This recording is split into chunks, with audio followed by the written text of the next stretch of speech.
Hello and welcome to another in the LGMA series of oral history of our great past members. My name is Brett Chastel and today it's my great privilege to be able to interview Ian Flint, former LGMA State President, long-term member and past CEO of a number of councils. Welcome, Ian. Thanks, Brett. Good to be here. Tell us a bit about your first local government job. Why did you get into local government and where did you start? It was a bit of a strange way of getting in there. When I left school, high school in Townsville, I started off in a law career. I did 3 years of article law clerk and I failed the subject called torts. You get 3 chances. So I was out of that, and at that stage my family was moving back to the Sunshine Coast. So I took the opportunity to go there, and there just happened to be a vacancy at Maroochy Shire Council for a clerical officer. As it turned out, I started off reading water meters and emptying parking meters and that sort of stuff, and worked my way up from there. Somewhat of an accidental career, like many of us. Yeah, we didn't plan on going into local government. But once I got into it, I got the bug. You did. What attracted you to it? Why did you enjoy it? I think it was the idea of just working with the community, actually seeing a difference you make in the community by some of the things you did. And I had some very good people that I worked with at the time that were very, very instrumental in getting me going on the path that I ended up doing. That's great. We'll come back to role models a bit later on. Mention a few of those later, yeah. What about, where did you go from Maroochy? Well, from Maroochy, after about 10 years there, various jobs, working way up through the ranks, the opportunity came up to go to Broadsound Shire Council in St Lawrence as a Deputy Shire Clerk, even though I was still doing my certificate by correspondence. I hadn't quite finished that. I finished it at Broadsound, and then I was a qualified local government clerk. Wow. So I was at Broadsound for about 3 years. Nice. Deputy. Yeah. And from Broadsound, where do we go? From Broadsound, I came back to Boonah Shire Council. I took a demotion to Assistant Shire Clerk, but the Deputy and the CEO were, the Shire Clerk at the time, were on the way out, just about at retirement age, and I was lucky enough to sort of work my way up to eventually become the Shire Clerk of Boonah Shire Council. Nice. Actually, I was the last Shire Clerk and the first CEO. Oh, there you go, because the change in the legislation. And as it turns out, the last CEO for Boonah Shire, with the amalgamations coming later. How long did you spend at Boonah, roughly? I would have started there in 1989, and so the amalgamations were 2008. So, And a long-term CEO there. I think that's when I first met you too. Probably too long. No, certainly not, Ian. Yeah, certainly not. And so amalgamations came along in 2008. What happened then? I put my hand up to be the interim CEO for Scenic Rim Regional Council, which was, chastised by a few people and welcomed by others. But it was an interesting time, and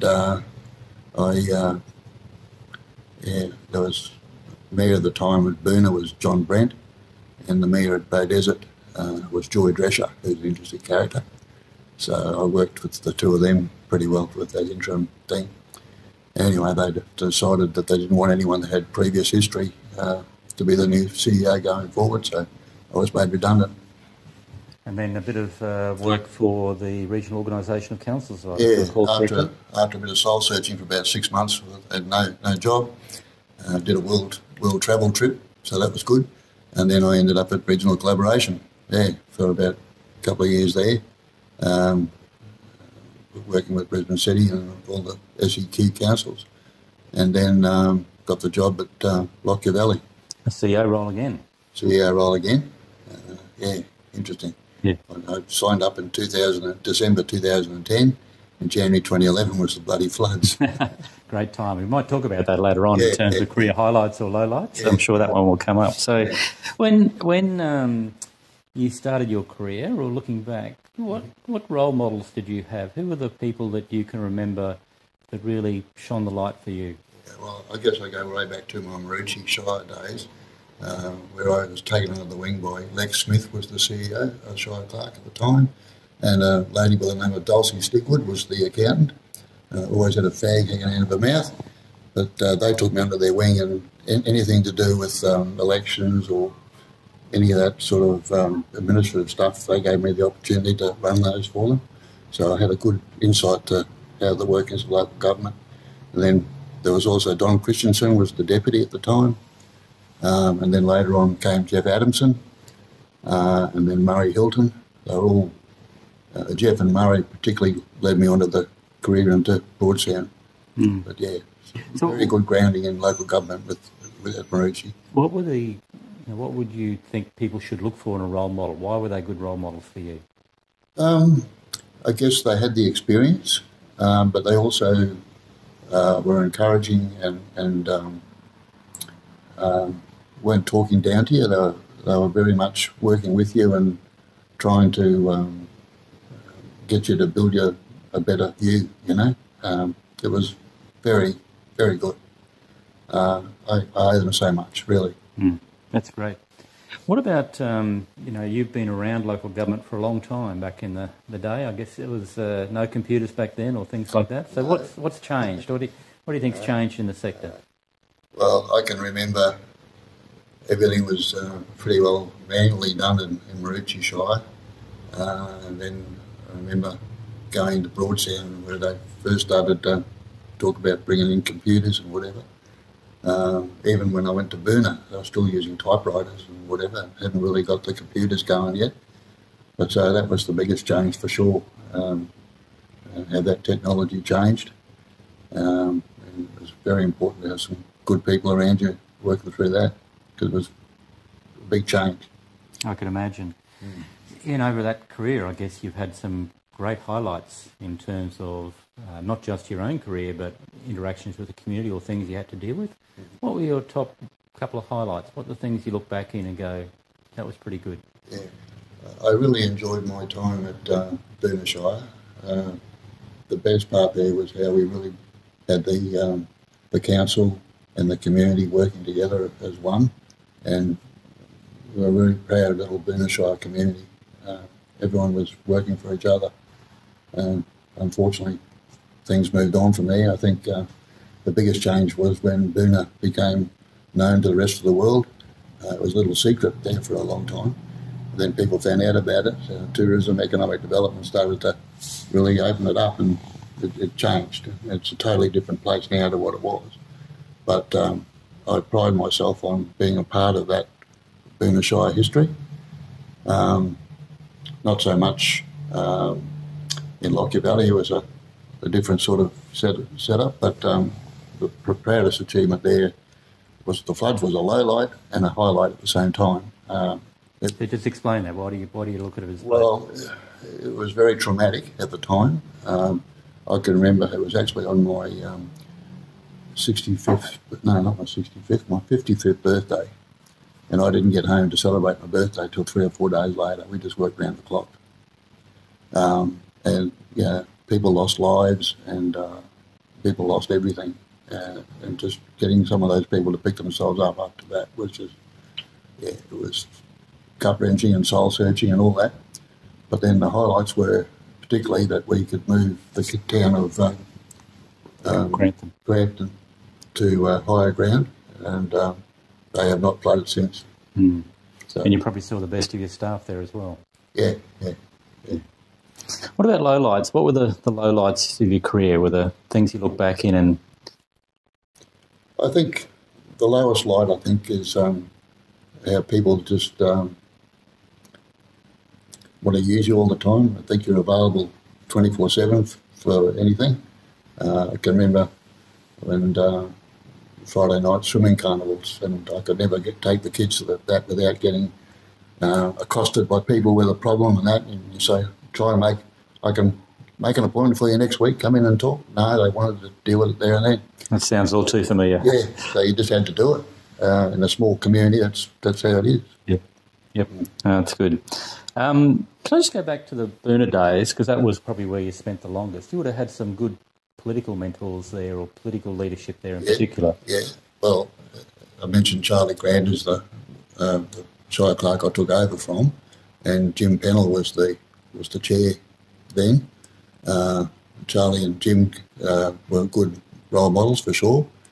And then Jim, of course, was very busy with the LGAQ as the president of that, so I didn't see that much of him, and he virtually left me to my own devices. But certainly they showed me the way, and then John Brent took over as mayor, and we had a good relationship going there for a while.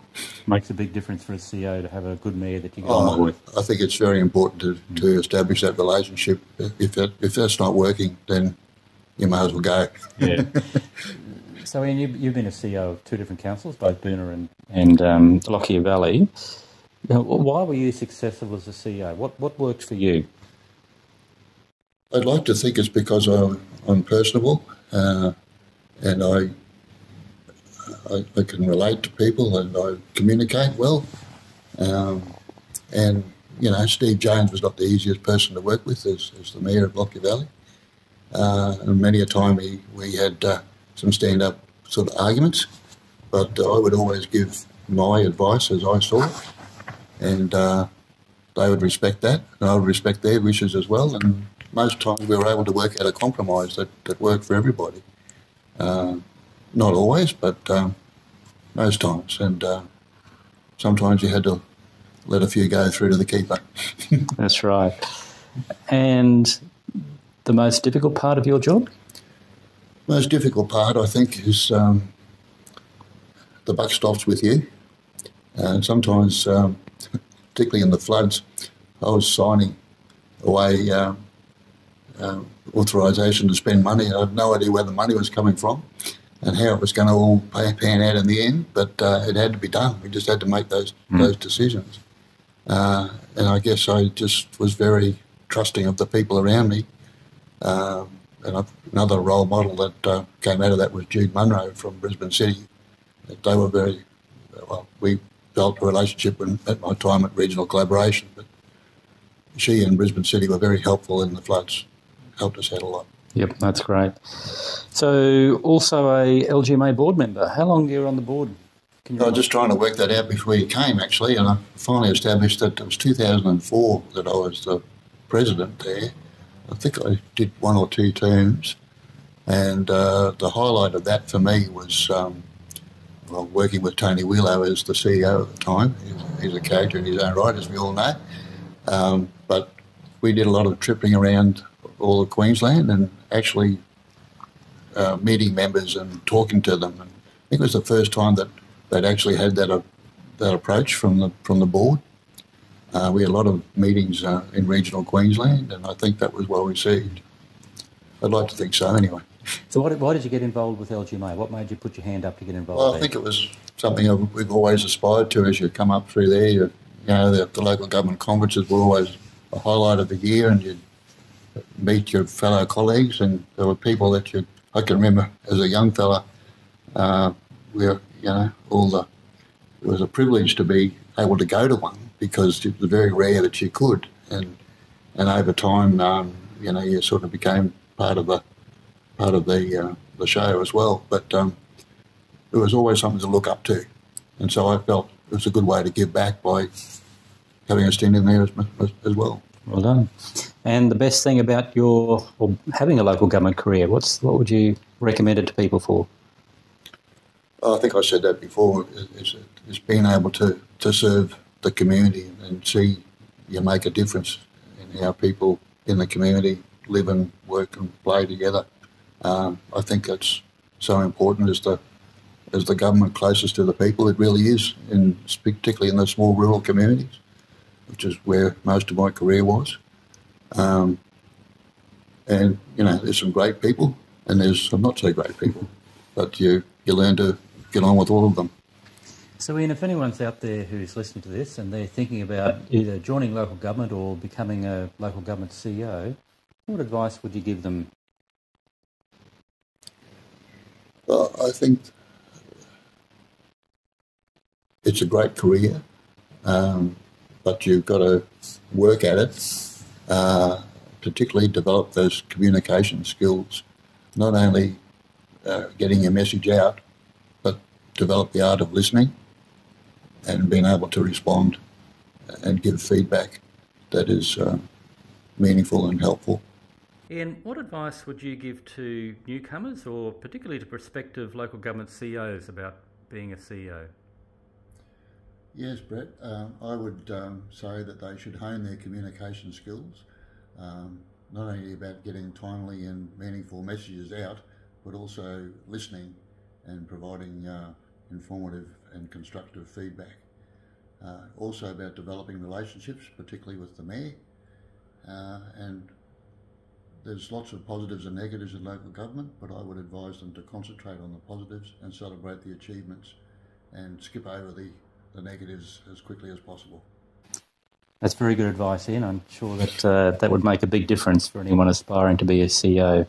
So thanks very much for your time today, and I hope people enjoy this as another one of our series of the LGMA, speaking with our living legends, some of the oral history of our organisation. Thanks very much, Ian. Thanks, Brett.